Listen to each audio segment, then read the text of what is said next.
Indore pharma lab and chemical expo का 3 दिवसीय आयोजन का शुभारंभ ब्रिलियंट कन्वेंशन सेंटर में हुआ, जिसमें मुख्य अतिथि के रूप में सेंट्रल ड्रग डिपार्टमेंट के deputy drug controller Gaurav Rohalla, Madhya Pradesh drug department के licence authority Dharmendra Bigonia, basic drug dealer association के अध्यक्ष जेपी मूलचंदानी, परेश चावला, डॉक्टर दर्शन कटारिया मुख्य अतिथि के रूप में शामिल हुए। देखिए पूरी खबर। रोहल्ला एवं भिगोनिया ने शेड्यूल एम के तहत केंद्र और प्रदेश के नियमों की जानकारी उपस्थित दवा निर्माता को दी। उन्होंने कहा कि अब समय अपने आप को अपग्रेड करने का है।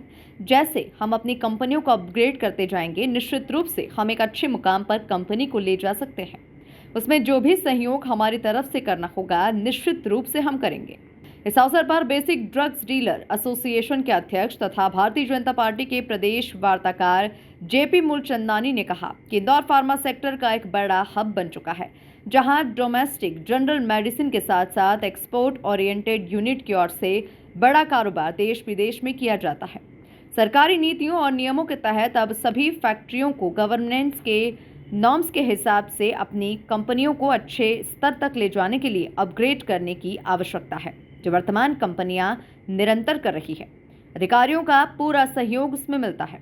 3 दिवसीय 5, 6, 7 फरवरी को इंदौर में फार्मा का जो हब कहलाता है, मध्य प्रदेश का फार्मा का हब इंदौर में एक्सपो करके एक जो 3 दिन की मशीनरी का पूरा प्रदर्शनी लगी है, एक्सपो लगा हुआ है। इससे निश्चित रूप से ये आज की रिक्वायरमेंट भी है, क्योंकि आपने देखा होगा शेड्यूल एम के तहत जो WHO के नॉर्म्स केंद्र सरकार ने लागू किए हैं, मध्य प्रदेश सरकार ने भी उसको लागू किया है।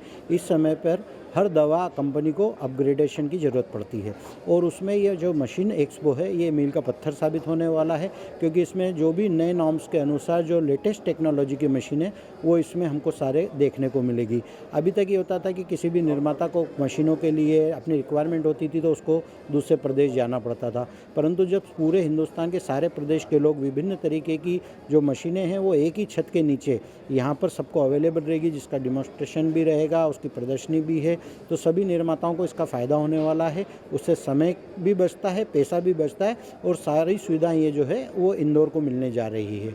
जहाँ तक इंदौर के फार्मा हब का सवाल है, निश्चित रूप से यहाँ के जो दवा निर्माता हैं वो सब आप देखेंगे कि एक्सपोर्ट तक इंदौर से बहुत बड़ी जो है मात्रा में होता है।